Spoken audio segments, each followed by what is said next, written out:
अध्याय 14। क्या हुआ और क्यों हुआ इसके बारे में झूठ। गायब हुए लाखों लोगों के साथ क्या हुआ और क्यों हुआ इसकी आध्यात्मिक और तार्किक व्याख्याएं होंगी। जहां तक आध्यात्मिक झूठ की बात है, ऐसे स्पष्टीकरण होंगे जो दावा करते हैं कि जो लोग गायब हो गए उन्हें किसी अन्य ग्रह या मात्र जहाज पर ले जाया गया था। हाँ, मैं पूरी तरह से गंभीर हूँ। वे कहेंगे कि ऐसा इसलिए हुआ क्योंकि हम प्रबुद्ध नहीं थे और हमें हटाना पड़ा। आप उन्हें ये कहते हुए सुनेंगे कि हमारे बिना जीवन बेहतर होगा। मेरी बात को बेहतर ढंग से समझने में आपकी मदद के लिए यहाँ नए युग की लोकप्रिय लेखिका बाबरा मार्सिनी का एक उदाहरण दिया गया है। पृथ्वी परिवर्तन के समय जो लोग ग्रह छोड़ देते हैं वे अब यहाँ फिट नहीं रहते हैं और वे पृथ्वी के सामंजस्य को रोक रहे हैं। जब समय आएगा कि शायद 20 मिलियन लोग एक ही समय में ग्रह छोड़ देंगे तो जो लोग बचे हैं उनकी चेतना में जबरदस्त बदलाव आएगा। अब कुछ नए बुजुर्ग असहमत हो सकते हैं और दावा कर सकते हैं कि हमें हटा दिया गया था ताकि हम प्रबुद्ध हो सकें और फिर लौटकर पीछे छूट गए सभी लोगों को पढ़ा सकें, चाहे वे सोचते हों कि स्वर्गारोहित लोग प्रबुद्ध थे या नहीं। यह एक आध्यात्मिक झूठ है। समझें कि यह शैतान के नए युग के धोखे का हिस्सा है।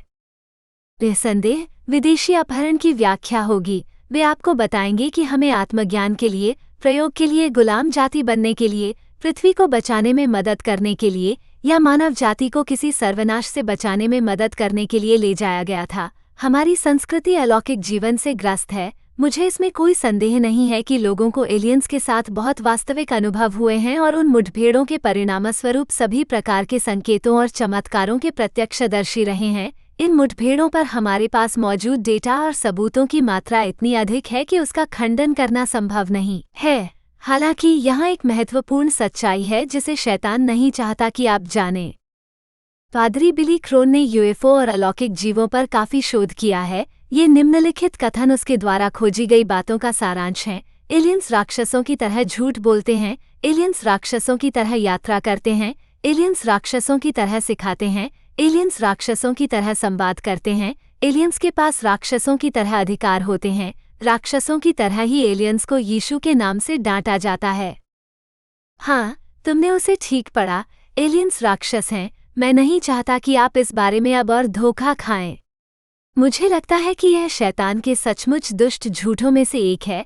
आपके लिए यह महत्वपूर्ण है कि आप इस धोखे को पहचान सकें और ये देख सकें कि यह वास्तव में क्या है।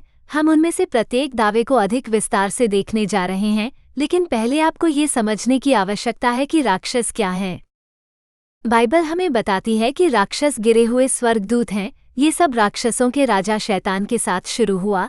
जब शैतान ने पाप किया और परमेश्वर के विरुद्ध विद्रोह किया तो उसे उसके पीछे आने वाले सभी स्वर्गदूतों के साथ पृथ्वी पर फेंक दिया गया। प्रकाशित वाक्य 12:4-9 देखें। इन धर्म ग्रंथों में शैतान अभिषिक्त करूब और लूसिफेर है। तू परमेश्वर के बगीचे अदन में था। तू अभिषिक्त करूब था जो छाने वाला था। तब मैंने तुझे परमेश्वर के पवित्र पर्वत पर स्थापित किया। तू जिस दिन से बनाया गया उस दिन से लेकर जब तक तुझमें अधर्म न पाया गया तब तक तू अपने कामों में खरा था। तेरे व्यापार की बहुतायत से तेरे भीतर हिंसा भर गई और तूने पाप किया, इसलिए मैंने तुझे परमेश्वर के पर्वत से अपवित्र करके फेंक दिया है। मैंने तुझे भूमि पर फेंक दिया है। मैंने तुझे राजाओं के सामने रखा है कि वे तुझे देखें। यहेजकेल 28:13-17। हे लूसिफर, हे भोर के बेटे, तू कैसे स्वर्ग से गिर गया है। तू जो राष्ट्रों को कमजोर करता था, तू कैसे जमीन पर गिरा दिया गया है। यशायाह 14:12 नया राजा याकूब संस्करण। जब यीशु के शिष्य आश्चर्यचकित हो गए कि वे उसके नाम पर राक्षसों को निकाल सकते हैं, तो यीशु ने उन्हें बताया कि उसने शैतान को स्वर्ग से गिरते हुए देखा है। इन छंदों में यीशु प्रभु हैं। वे सतर आनंदित होकर लौटे और कहने लगे, हे प्रभु, तेरे नाम से दुष्टात्मा भी हमारे वश में हैं। उसने उनसे कहा, मैंने शैतान को बिजली की नाई स्वर्ग से गिरते देखा। लूका 10:17-18। भले ही गिरे हुए स्वर्गदूत अब पृथ्वी पर रहते हैं, फिर भी उनके पास स्वर्ग में भगवान के साथ संवाद करने की पहुंच है। वास्तव में उन्हें हम मनुष्यों के साथ बातचीत करने के लिए भगवान की अनुमति लेनी होगी। अय्यूब के संबंध में परमेश्वर और शैतान के बीच इस वार्तालाप पर एक नज़र डालें। परमेश्वर के पुत्र स्वर्गदूतों को संदर्भित करते हैं। अब जिस दिन परमेश्वर के पुत्र यहोवा के सामने उपस्थित हुए, शैतान भी उनके बीच में आया। यहोवा ने शैतान से पूछा, तू कहाँ से आया है? तब शैतान ने यहोवा को उत्तर दिया, पृथ्वी पर इधर उधर घूमते फिरते और डोलते डालते आया हूँ। यहोवा ने शैतान से कहा, क्या तूने मेरे दास अय्यूब पर ध्यान दिया है?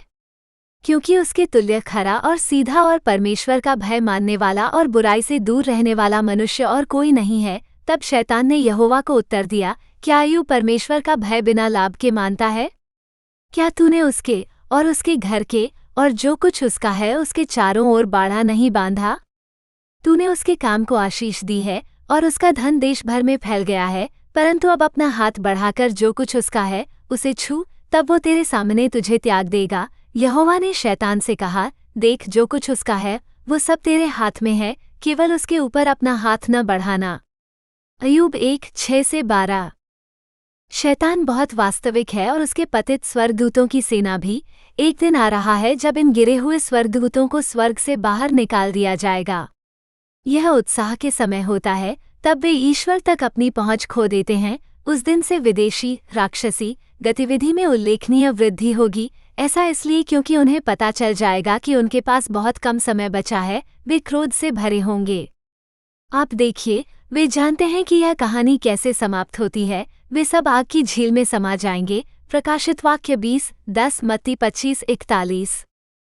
और वो बड़ा अजगर अर्थात वही पुराना सांप जो इब्लीस और शैतान कहलाता है और सारे जगत का भरमाने वाला है, पृथ्वी पर गिरा दिया गया और उसके दूत भी उसके साथ गिरा दिए गए। फिर मैंने स्वर्ग में से यह बड़ा शब्द आते हुए सुना कि अब हमारे परमेश्वर का उद्धार और सामर्थ और राज्य और उसके मसीह का अधिकार प्रकट हुआ है, क्योंकि हमारे भाइयों पर दोष लगाने वाला, जो रात दिन हमारे परमेश्वर के सामने उन पर दोष लगाया करता था, गिरा दिया गया। और उन्होंने मेमने के लोहू के कारण और अपनी गवाही के वचन के कारण उस पर जयवंत हुए। उन्होंने अपने प्राणों को प्रिय न जाना, वरन मृत्यु भी सह ली। इसलिए हे स्वर्गों और उनमें रहने वालों, आनंद करो। हे पृथ्वी और समुद्र, तुम पर हाय, क्योंकि शैतान बड़े क्रोध के साथ तुम्हारे पास उतर आया है, क्योंकि जानता है कि उसका थोड़ा ही समय और बाकी है। प्रकाशित वाक्य 12:9-12। अब जब आप समझ गए हैं कि राक्षस कौन है, तो आइए एलियंस के राक्षसों की तरह होने के बारे में प्रत्येक बिंदु पर विचार करें। एलियंस राक्षसों की तरह झूठ बोलते हैं। एलियंस का दावा है कि वे एक विकसित उच्च शिक्षित प्रजाति हैं। यह विकासवाद का झूठ है। हम जानते हैं कि यह झूठ है क्योंकि भगवान ने हर चीज को एक अनोखे उद्देश्य के लिए बनाया है। आप विकास की दुर्घटना नहीं हैं। आप अंतरिक्ष कीचड़ से विकसित नहीं हुए हैं। आप परमेश्वर की महिमा के लिए उसकी छवि में बनाए गए थे। परमेश्वर के अनुसार कौन हमें झूठ से धोखा देता है? वो स्वयं झूठ का पिता है, शैतान। वो हमेशा किसी ऐसे व्यक्ति की तलाश में रहता है जिसे वो धोखा दे सके। इन छंदों में शैतान शैतान है। तुम अपने पिता शैतान से हो और उसकी लालसाओं को पूरा करना चाहते हो। वो तो आरंभ से हत्यारा है और सत्य पर स्थिर न रहा, क्योंकि सत्य उसमें है ही नहीं। जब वो झूठ बोलता है तो अपनी ओर से बोलता है, क्योंकि वो झूठा है, वरन झूठ का पिता है। यूहन्ना 8:44। सचेत और संयमी बनो, जागते रहो, क्योंकि तुम्हारा विरोधी शैतान गर्जने वाले सिंह के समान इस खोज में रहता है कि किसको फाड़ खाए। प्रथम पत्रस 5:8। एलियंस राक्षसों की तरह यात्रा करते हैं। एलियंस अपनी यात्रा के तरीके के कारण हमें ये सोचने पर मजबूर करने की कोशिश करते हैं कि वे एक उन्नत प्रजाति हैं। यूएफओ और एलियंस अक्सर हवा से बाहर दिखाई देते हैं, जैसे वे किसी दूसरे आयाम से आए हों। वहाँ उड़न तश्तरियाँ और अन्य उच्च तकनीक दिखने वाले वाहन दिखाई देते हैं जो कहीं से भी प्रकट होते प्रतीत होते हैं। बाइबल हमें कौन बताती है कि आयामों के बीच यात्रा करने की क्षमता किसके पास है? वह देवदूत होंगे।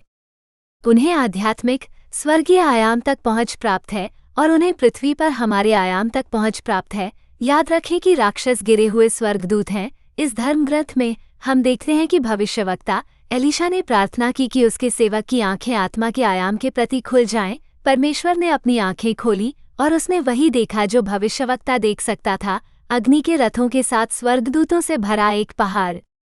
देवदूत वास्तव में हमारे बीच हैं। हम आमतौर पर उन्हें नहीं देख पाते क्योंकि वे एक अलग आयाम में हैं। जब परमेश्वर के जन का सेवक सवेरे उठकर बाहर गया तो क्या देखा कि घोड़ों और रथों सहित एक सेना नगर के चारों ओर खड़ी है। उसके सेवक ने उससे पूछा, हाय मेरे स्वामी, हम क्या करें? उसने उत्तर दिया, मत डर, क्योंकि जो हमारे साथ हैं वे उनसे अधिक हैं जो उनके साथ हैं। एलीशा ने प्रार्थना की और कहा, हे यहोवा, उसकी आंखें खोल दे कि वो देख सके। यहोवा ने उस युवक की आंखें खोल दी और उसने देखा, और क्या देखा कि पहाड़ एलीशा के चारों ओर अग्निमय घोड़ों और रथों से भरा हुआ है। द्वितीय राजा 6:15-17। एलियंस राक्षसों की तरह शिक्षा देते हैं और बाइबल विरोधी नए युग की आध्यात्मिकता को बढ़ावा देते हैं। ये कुछ चीजें हैं जो भेष में राक्षस सिखा रहे हैं। लोग छोटे देवता हैं, लोगों को पृथ्वी की पूजा करने की जरूरत है। यीशु एक विदेशी था, पाप अस्तित्व में नहीं है, इसलिए लोगों को बचाने की जरूरत नहीं है। यीशु वास्तव में कह रहे थे कि लोग बन सकते हैं ईसा मसीह। लोगों को एक विश्व सरकार में एकजुट होने की जरूरत है, और वो लूसीफर, जिसे आप जानते हैं कि वो शैतान है, वास्तव में नायक है जो आपको बचाएगा। एक एकीकृत सरकार हो, ये बिल्कुल वही है जो एंटीक्रिस्ट मेघारोहण के बाद स्थापित करने जा रहा है। याद रखें, एंटीक्रिस्ट के अंदर कौन रहता है? ये शैतान है। क्या आप ईमानदारी से विश्वास करते हैं कि एक विकसित प्रजाति यीशु को इस बकवास और बकवास बात को सिखाने के लिए आकाशगंगा के पार यात्रा करेगी? आपको लगता होगा कि वे हमें वैश्विक समस्या को हल करने के लिए कुछ उपयोगी चीज सिखाएंगे, जैसे किसी बीमारी का इलाज। बाइबल लोगों को सभी प्रकार की दुष्टता सिखाने के लिए किसे बुलाती है? एक बार फिर, ये शैतान और गिरे हुए स्वर्गदूत हैं। अब पवित्र आत्मा हमें स्पष्ट रूप से बताता है कि अंतिम समय में कुछ लोग सच्चे विश्वास से दूर हो जाएंगे। वे धोखेबाज आत्माओं और दुष्टात्माओं से आने वाली शिक्षाओं का अनुसरण करेंगे। प्रथम तीमुथियुस 4 एक नया जीवंत अनुवाद। मुझे आश्चर्य है कि जिसने तुम्हें मसीह के अनुग्रह में बुलाया है, तुम उसे इतनी जल्दी छोड़कर दूसरे सुसमाचार की ओर जा रहे हो, जबकि दूसरा सुसमाचार है ही नहीं। केवल कुछ लोग हैं जो तुम्हें परेशान करते हैं और मसीह के सुसमाचार को बिगाड़ना चाहते हैं। परंतु यदि हम या स्वर्ग से कोई स्वर्गदूत भी उस सुसमाचार को छोड़ जो हमने तुम्हें सुनाया है, कोई और सुसमाचार तुम्हें सुनाए, तो शापित हो। गलातियों 1:6-8। एलियंस हमारे साथ राक्षसों की तरह संवाद करते हैं। एलियंस चाहते हैं कि लोग उनके साथ संवाद करने के लिए चेतना की परिवर्तित अवस्था में हों। ये परिचित लगता है। नए युग की आध्यात्मिकता भावातीत ध्यान, चैनलिंग और मानसिक पाठन के माध्यम से यही सिखाती है। परमेश्वर का वचन सीधे तौर पर इस प्रकार की प्रथाओं और आध्यात्मिक क्षेत्र के साथ संचार को प्रतिबंधित करता है। ईश्वर जानता है कि यदि आप ये काम करते हैं तो आप राक्षसों से बात कर रहे होंगे, और वो नहीं चाहता कि आप धोखा खाएं। अब कोई विदेशी क्यों चाहेगा कि लोग ऐसा कुछ करें जिसे बाइबल में ईश्वर ने सीधे तौर पर मना किया है? यदि वे इतनी विकसित प्रजाति हैं तो वे उच्च तकनीकी संचार पद्धति का उपयोग क्यों नहीं कर सकते? क्योंकि वो परदेशी एक राक्षस है जो आपसे नफरत करता है, जो चाहता है कि आप पाप करें और जो नहीं चाहता कि आप परमेश्वर की सच्चाई जानें। जब तुम उस देश में पहुंचो जिसे तुम्हारा परमेश्वर यहोवा तुम्हें देता है, तब तुम उन जातियों के घिनौने कामों की नकल करना न सीखना। तुम्हारे बीच कोई ऐसा न हो जो अपने बेटे व बेटी को आग में होम करके चढ़ाए, व भावी कहने वाला, व भावी कहने वाला, व तांत्रिक, व टोना करने वाला, व भूत साधने वाला, व भूत साधने वाला, व भूत साधने वाला, व भूत साधने वाला हो, क्योंकि जो कोई ऐसे ऐसे काम करता है वो यहोवा के सम्मुख घृणित है। इन घिनौने कामों के कारण तुम्हारा परमेश्वर यहोवा उनको तुम्हारे सामने से निकाल देगा। व्यवस्था विवरण 18:9-12। राक्षसों की तरह ही एलियंस लोगों पर कब्जा करते हैं। पादरी क्रोन एक विदेशी मुठभेड़ साझा करते हैं जिसमें एक व्यक्ति एक विदेशी के वश में था जिसे उसने अपनी संपत्ति पर देखा था। प्रत्यक्षदर्शियों ने कहा कि वो आदमी गुर्राने लगा, अपनी बाहें फड़फड़ाने लगा और गंधक की गंध आ रही थी। अंदाजा लगाएं कि और कौन लोगों पर कब्जा करने की इच्छा रखता है? राक्षस करते हैं। यीशु और उसके शिष्यों ने उन लोगों में से दुष्टात्माएं भी निकाली जिनके पास दुष्टात्माएं थीं। पहले धर्मग्रंथ में यीशु ही वह है जो दुष्टात्मा को बाहर निकालता है। दूसरा धर्मग्रंथ यीशु एक अशुद्ध आत्मा के बारे में बोल रहा है। जब सांझ हुई तो लोग उसके पास बहुत से लोगों को लाए जिनमें दुष्टात्माएं थीं। उसने उन आत्माओं को अपने वचन से निकाल दिया और सब बीमारों को चंगा किया। मत्ती 8:16। जब अशुद्ध आत्मा मनुष्य में से निकल जाती है तो वो विश्राम की खोज में सूखी जगहों में फिरती है और नहीं पाती। तब वो कहती है, मैं अपने उसी घर में लौट जाऊंगी जहां से आई थी। और जब वो लौटती है तो उसे खाली, झाड़ा बुहारा और सजा संवार पाती है। तब वो जाकर अपने से और भी बुरी 7 आत्माओं को अपने साथ ले आती है और वे उसमें प्रवेश करके वहां वास करती हैं। उस मनुष्य की पिछली दशा पहले से भी बुरी हो जाती है। इस बुरी पीढ़ी की भी यही दशा होगी। मत्ती 12:43-45। बाइबल में दुष्टात्मा से ग्रस्त लोगों ने भी काम किया और खुद को नुकसान पहुंचाया। दुष्टात्माएं शैतान का अनुसरण करती हैं जो हत्यारा है। वे तुम्हें चोट पहुंचाना चाहते हैं और अंदाजा लगाओ कि गंधक जैसी गंध किसको आती है। यह सही है, राक्षस ऐसा करते हैं। उनका निवास स्थान नरक आग की झील है जिसमें गंधक जैसी गंध आती है। प्रकाशित वाक्य 20:10 देखें। इस धर्म ग्रंथ में हम एक अशुद्ध आत्मा वाले व्यक्ति को यीशु के पास आते देखते हैं। इसका मतलब है कि वो अशुद्ध आत्मा के वश में था। जब वो नाव से बाहर आया तो तुरंत एक अशुद्ध आत्मा वाला मनुष्य कब्रों में से निकलकर उसे मिला। वो कब्रों में रहता था, कोई उसे फिर न बांध सका, यहाँ तक कि जंजीरों से भी नहीं, क्योंकि वो बार बार बेड़ियों और जंजीरों से बांधा गया था और उसने जंजीरों को तोड़ डाला था और बेड़ियों को टुकड़े टुकड़े कर दिया था। कोई उसे वश में नहीं कर सकता था। वो हमेशा रात दिन कब्रों और पहाड़ों में चिल्लाता और अपने आप को पत्थरों से घायल करता रहता था। जब उसने यीशु को दूर से देखा तो दौड़कर उसके सामने झुक गया और ऊंची आवाज से चिल्लाकर कहा, हे यीशु, परमप्रधान परमेश्वर के पुत्र, मुझे तुझसे क्या काम? मैं तुझे परमेश्वर की शपथ देता हूँ, मुझे पीड़ा न दे। क्योंकि उसने उससे कहा था, हे अशुद्ध आत्मा, इस मनुष्य में से निकल जा। उसने उससे पूछा, तेरा क्या नाम है? उसने उससे कहा, मेरा नाम सेना है, क्योंकि हम बहुत हैं। और वे यीशु के पास आए और उसको, जो पहले दुष्टात्माओं के सताए हुए था, अर्थात सेना में समाये हुए, कपड़े पहने और सचेत बैठे देखा और डर गए। मरकुस 5:2-9-15। बहुत से लोग जिनका सामना एलियंस से हुआ है, उन्होंने वास्तविक भौतिक प्राणियों को देखा है। हम सभी ने भूरे एलियंस और छोटे हरे मनुष्यों की तस्वीरें देखी हैं। क्या आप जानते हैं कि देवदूत भौतिक रूप धारण कर सकते हैं? अजनबियों का सत्कार करना न भूलें, क्योंकि ऐसा करके कितनों ने अनजाने में स्वर्गदूतों का सत्कार किया है। इब्रानियों 13:2।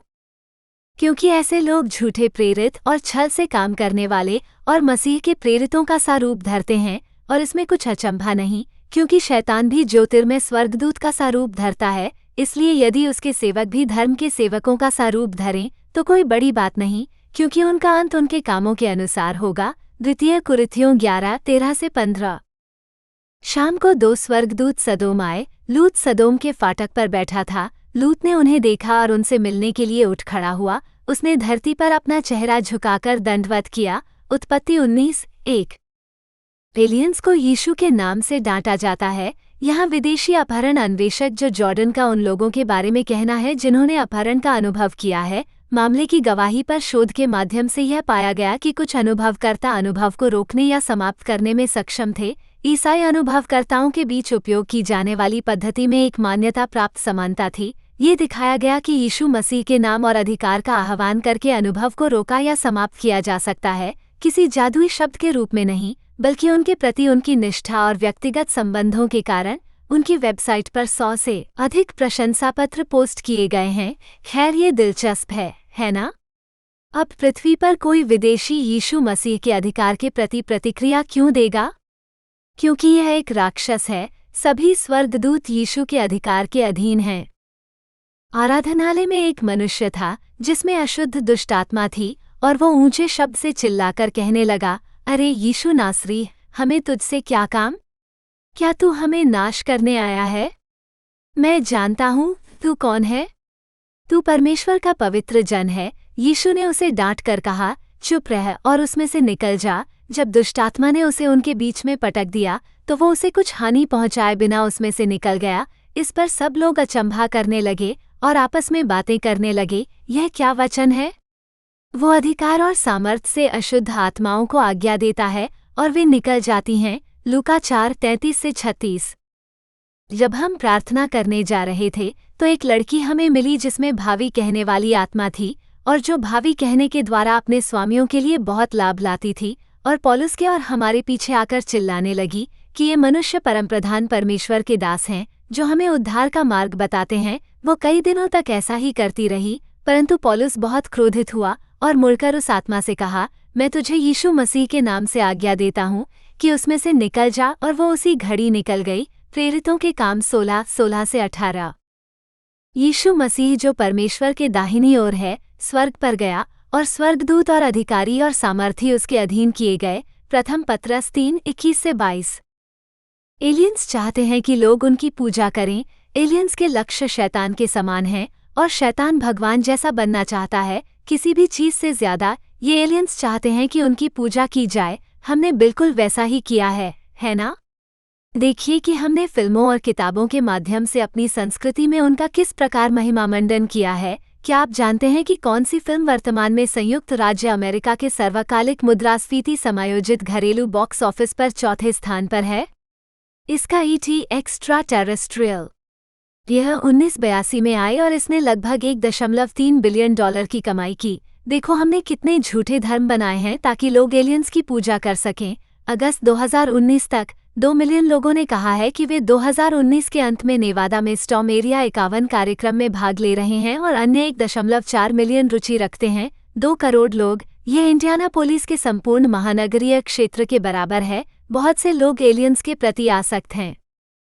ये धर्मग्रंथ शैतान के बारे में बात कर रहा है जिसका नाम लूसीफर है। आप देख सकते हैं कि वो भगवान बनना चाहता है। हे लूसीफर, हे भोर के बेटे, तू कैसे स्वर्ग से गिर गया है? तू जो राष्ट्रों को कमजोर करता था, तू कैसे जमीन पर गिरा दिया गया है? क्योंकि तूने अपने मन में कहा था, मैं स्वर्ग पर चढ़ूंगा, मैं अपने सिंहासन को ईश्वर के तारागण से ऊपर उठाऊंगा, मैं सभा के पर्वत पर भी बैठूंगा, उत्तर दिशा की छोर पर, मैं बादलों की ऊंचाइयों से भी ऊपर चढ़ूंगा, मैं परमप्रधान के समान हो जाऊंगा। यशायाह 14:12-14 नया राजा याकूब संस्करण। यीशु की सेवकाई के दौरान शैतान ने उसकी परीक्षा ली। इस पर एक नज़र डालें कि शैतान ने यीशु से क्या करवाने की कोशिश की। फिर शैतान उसे एक बहुत ऊंचे पहाड़ पर ले गया और उसे दुनिया के सारे राज्य और उनका वैभव दिखाया। उसने उससे कहा, यदि तू गिरकर मुझे प्रणाम करे तो मैं ये सब कुछ तुझे दे दूंगा। तब यीशु ने उससे कहा, हे शैतान, मेरे सामने से दूर हो जा, क्योंकि लिखा है, तू प्रभु अपने परमेश्वर को प्रणाम कर और केवल उसी की सेवा कर। मत्ती 4:8-10। यह सही है। शैतान चाहता था कि यीशु उसकी आराधना करे। याद रखें कि यीशु देहधारी परमेश्वर हैं, इसलिए शैतान सिर्फ भगवान जैसा नहीं बनना चाहता, वो भगवान की जगह लेना चाहता है। वो चाहता है कि भगवान उसकी पूजा करें। नीचे दिए गए इन धर्मग्रंथों में आप पूरे इतिहास में देख सकते हैं कि लोग राक्षसों की पूजा करते थे। उन्होंने यहोवा की आज्ञा के अनुसार लोगों को नष्ट नहीं किया, बल्कि अन्य जातियों के साथ मिल गए और उनके काम सीख लिए। उन्होंने उनकी मूर्तियों की सेवा की, जो उनके लिए फंदा बन गईं। उन्होंने अपने बेटे बेटियों को दुष्टात्माओं के लिए बलि चढ़ाया। भजन संहिता 106:34-37।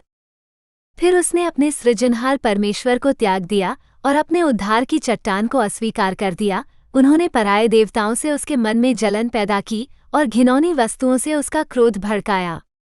उन्होंने परमेश्वर को नहीं, बल्कि दुष्टात्माओं को बलि चढ़ाई, और उन देवताओं को जिन्हें वे नहीं जानते थे, और उन नए देवताओं को जो हाल ही में प्रकट हुए थे और जिनसे तुम्हारे पूर्वज डरते नहीं थे। व्यवस्था विवरण 32:15-17। यहाँ प्रेरित पौलुस हमें बताता है कि हमें ईश्वर के अलावा किसी और की पूजा नहीं करनी चाहिए। जब हम ईश्वर को किसी और चीज से बदल देते हैं तो वो चीज वास्तव में एक राक्षस है। ये बातें हमारे लिए दृष्टांत ठहरी कि जैसे उन्होंने लालसा की, वैसे हम भी बुरी वस्तुओं की लालसा न करें, और तुम भी मूर्ति पूजक न बनो, जैसे उनमें से कितने थे। जैसा लिखा है, लोग खाने पीने बैठे और खेलने कूदने उठे। इसलिए हे मेरे प्रियो, मूर्ति पूजा से दूर भागो। इस्राएल को शरीर के अनुसार समझो। क्या बलि खाने वाले वेदी के सहभागी नहीं होते? तो मैं क्या कहता हूँ कि मूर्तों के लिए बलि की हुई वस्तु कुछ है या मूर्त कुछ है? परंतु मैं ये कहता हूँ कि जो वस्तुएं अन्य जाति बलि करते हैं वे परमेश्वर के लिए नहीं, परंतु दुष्टात्माओं के लिए बलि करते हैं। और मैं नहीं चाहता कि तुम दुष्टात्माओं के साथ सहभागी हो। तुम प्रभु के कटोरे और दुष्टात्माओं के कटोरे दोनों में से एक साथ नहीं पी सकते। तुम प्रभु की मेज और दुष्टात्माओं की मेज दोनों में से एक साथ नहीं खा सकते। प्रथम कुरिन्थियों 10:6-7, 14:18-21। क्या आपको अभी भी यह विश्वास करने में कठिनाई हो रही है कि एलियंस वास्तव में शैतान का धोखा है? देखें कि इन धर्मनिरपेक्ष शोधकर्ताओं ने क्या कहा है। एक प्रसिद्ध यूएफओ शोधकर्ता और खगोल भौतिकीविद डॉक्टर जैक्स वेली, जो अपने शोध के लिए जाने जाते हैं, जिसने स्टीवन स्पीलबर्ग की फिल्म को प्रेरित किया, तीसरी तरह की बंद मुठभेड़ें, ने एक साक्षात्कार में यूएफओ के बारे में ये कहा था, ये घटना अभिव्यक्तियों के माहौल में आती है जिसमें समकालिकता, असाधारण ध्वनियों और रोशनी के बारे में जागरूकता बढ़ जाती है और कभी-कभी पॉलिटिजिस्ट साहित्य में वर्णित बेतुके संयोग भी शामिल होते हैं।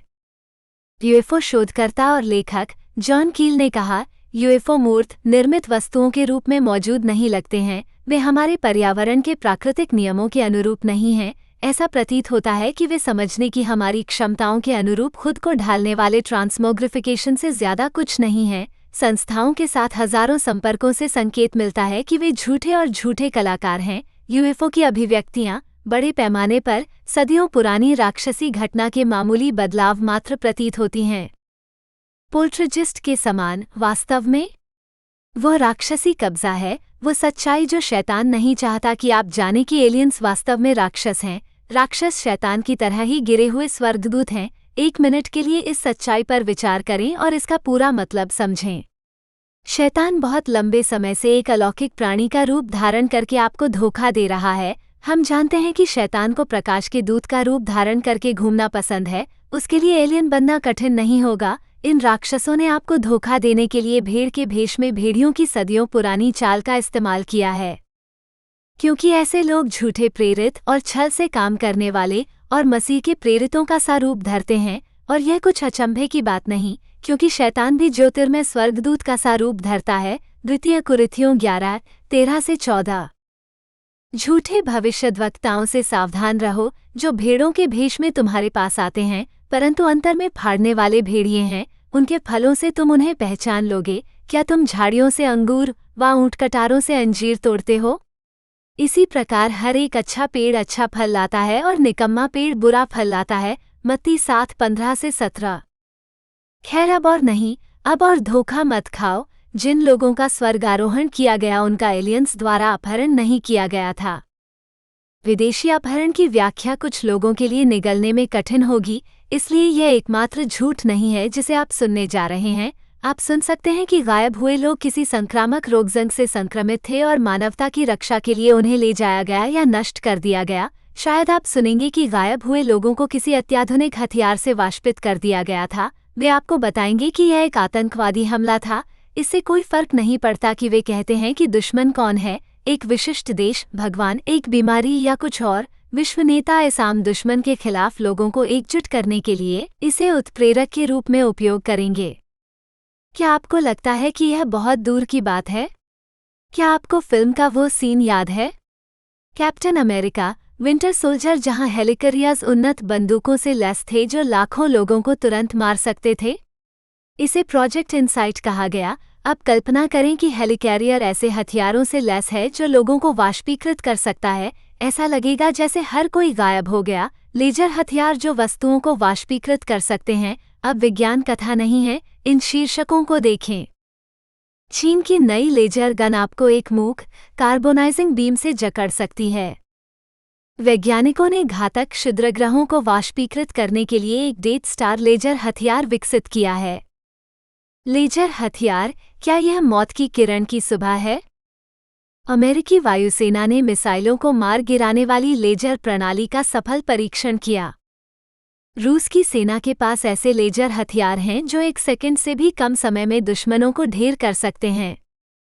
नेता आपको ये भी बता सकते हैं कि गायब हुए लोग किसी गुप्त अंतरिक्ष अन्वेषण परियोजना का हिस्सा हैं और उन्हें पृथ्वी से दूर स्थानांतरित कर दिया गया है। वे दूसरे ग्रह की व्यवहार्यता निर्धारित करने में मदद कर रहे हैं। डेटा के एक जटिल सेट के आधार पर उन्हें व्यक्तिगत रूप से चुना गया था कि उन्होंने सभी की भलाई के लिए इसे गुप्त रखा।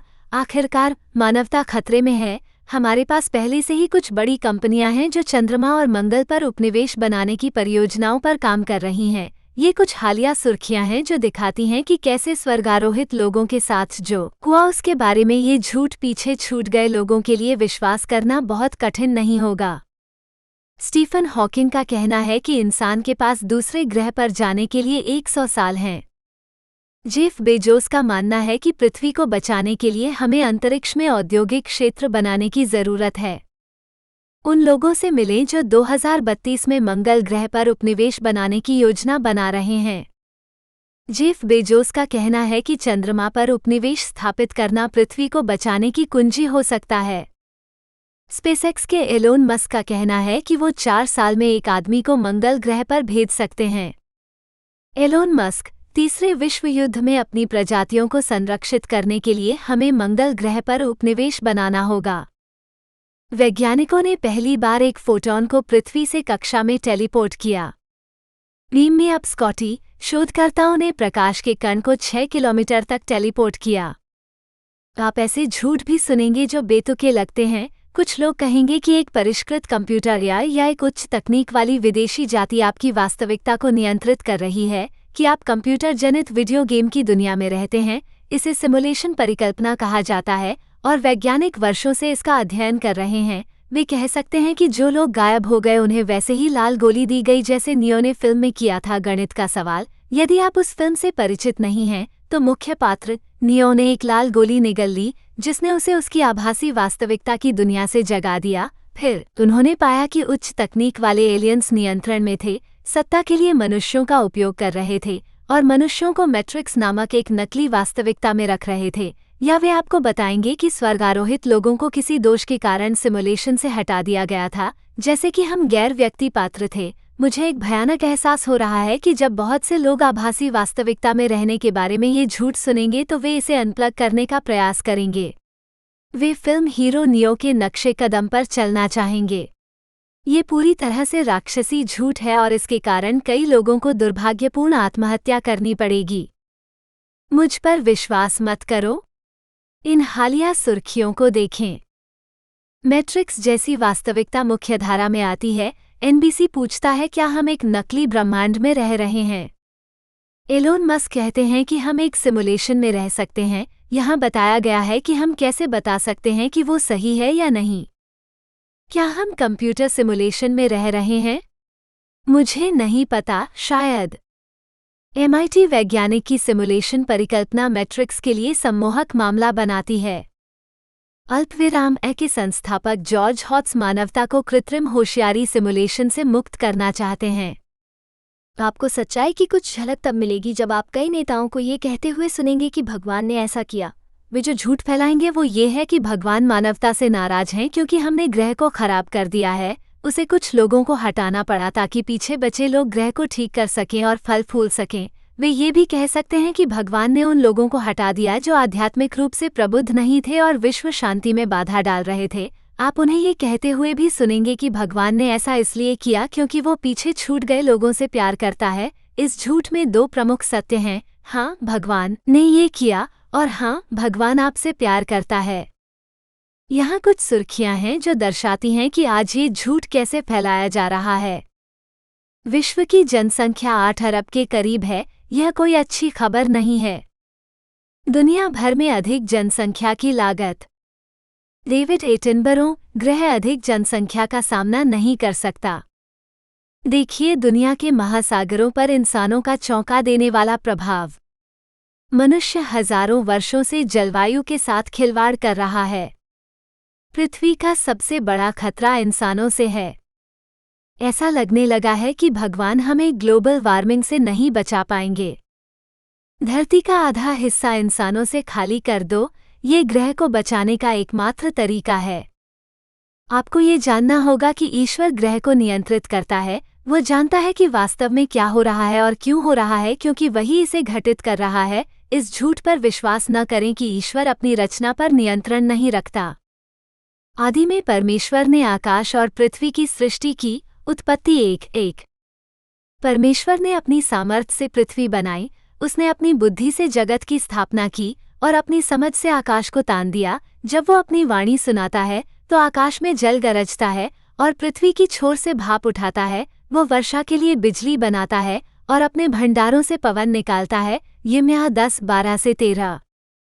यहोवा बवंडर और तूफान में अपना मार्ग बनाता है और बादल उसके पैरों की धूल हैं। वो समुद्र को डांटता है और उसे सुखा देता है और सब नदियों को सुखा देता है। उसके सामने पहाड़ कांप उठते हैं और पहाड़ियां पिघल जाती हैं। पृथ्वी उसके सामने कांप उठती है। हाँ, संसार और उसके सब रहने वाले उसके सामने कांप उठते हैं। नहूम 1:3-5। मुझे यकीन है कि मैंने यहाँ जो झूठ उजागर किया है उससे भी अधिक झूठ आप सुनेंगे। मुझे उम्मीद है कि इससे आपको जो बताया गया है उस पर सवाल उठाने में मदद मिलेगी।